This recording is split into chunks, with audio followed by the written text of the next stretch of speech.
heartfelt, too, believe me. Okay, thank you all very much. Sir, will you sign Congress's border deal? I have to study it. I'm not happy about it.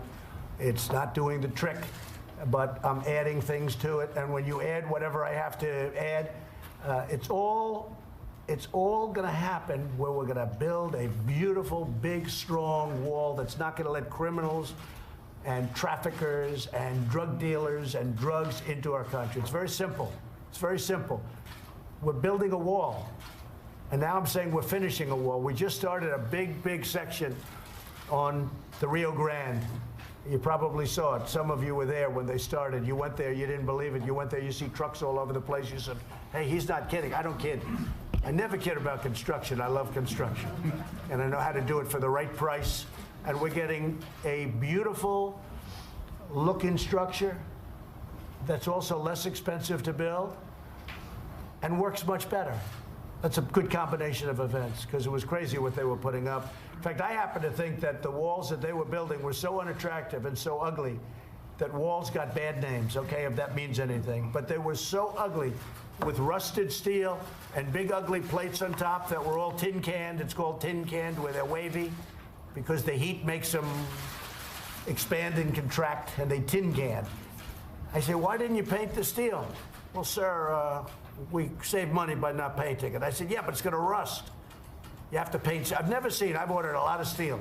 I've never seen in my whole life steel come to me that was unpainted. This can only happen at the border. It wasn't me. It was our past geniuses.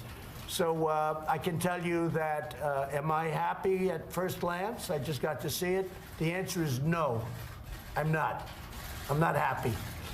But am I happy with where we're going? I'm thrilled, because we're supplementing things and moving things around, and we're doing things that are fantastic and taking from far less important areas.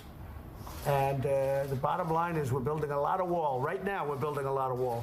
And you think it's easy? We're building in the face of tremendous obstruction and tremendous opposition from a small group of people.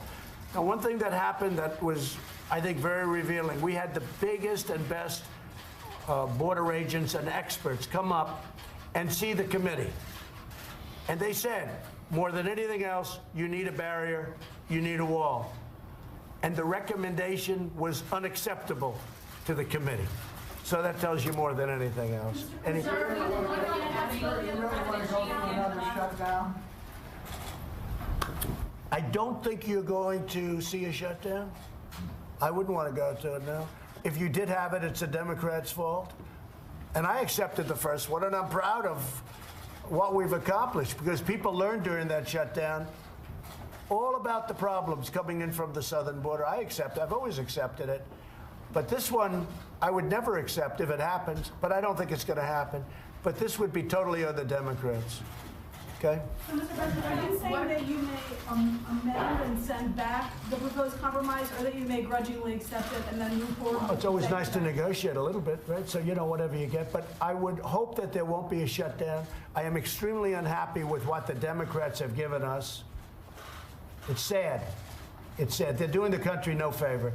They are hurting our country very badly. But we certainly don't want to see a shutdown. But you'll be hearing fairly soon. The bottom line is on the wall.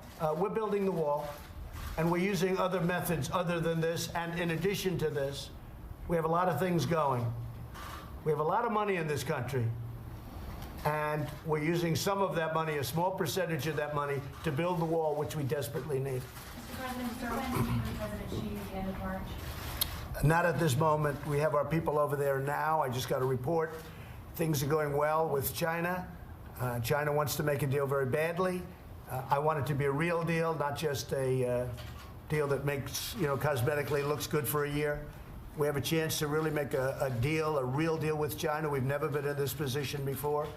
We've always been the lame duck, and we're not the lame duck anymore. We've gone up tremendously in value as a country, in economic value, tremendously. Larry, we've gone up, what, 11 trillion, 14 trillion, and China's gone down close to 20 trillion since we started this whole.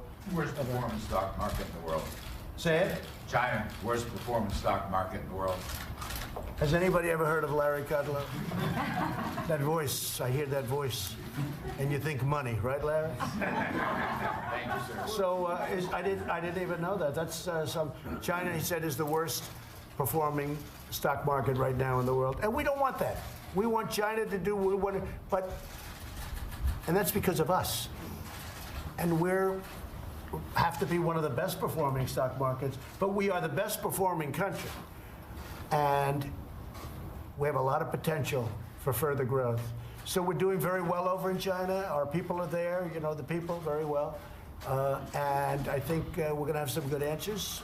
You know, I think either way, I'm happy. I'm happy either way. I could live receiving billions and billions of dollars a month from China. China never gave us 10 cents. It was always the opposite way. Now they're paying billions of dollars a month for the privilege of coming into the United States and honestly taking advantage of our country. So we'll see how it works out. But at some point, I expect to meet with President Xi, who I have a lot of respect for and like a lot, and make the parts of the deal that the group is unable to make. That's the way deals happen. Will the March 1st deadline slide, do you think? Well, thus far, I've said, as you know, the tariffs tick up for us. In other words, we take in much more money because the tariff, and there's nothing they can do that's comparable. So it's not like tit for tat. The tariffs kick in, they go up. Right now, they're paying 25% on $50 billion, okay? And they're paying 10% on $200 billion. So we have $250 billion. We have $267 billion that we were very nice about, and we're not taxing. On the $200 billion, we're paying the 10%. The 10% on $200 billion goes up to 25% on March 1st. And so far, I've said don't do that. Now, if we're close to a deal where we think we can make a real deal and it's going to get done, I could see myself letting that slide for a little while. But generally speaking, I'm not inclined to do that. Okay? Sir, were you aware? Sir, were you aware? Congress sent you the deal that you disagree with. Would you consider declaring a national emergency to build the wall? I consider everything. I'm considering everything. You know, we already have national emergencies out there. You know, President Obama, President Clinton, President Bush, they've declared many national, this is not unique, they've declared many national emergencies. Many, many. And you have some out there that we can use in addition to one that we can declare if we want to do it. Thank you very much, everybody. Thank you. Thank you very much. Sir, were you aware? Sir, were you aware of the AMI was investigating Jeff Bezos? Thank you very much. No, I wouldn't. Press, please make your way towards the door. Should the Mueller report be made public, sir? Guys, please make your way towards this door. Back to the years out of the budget.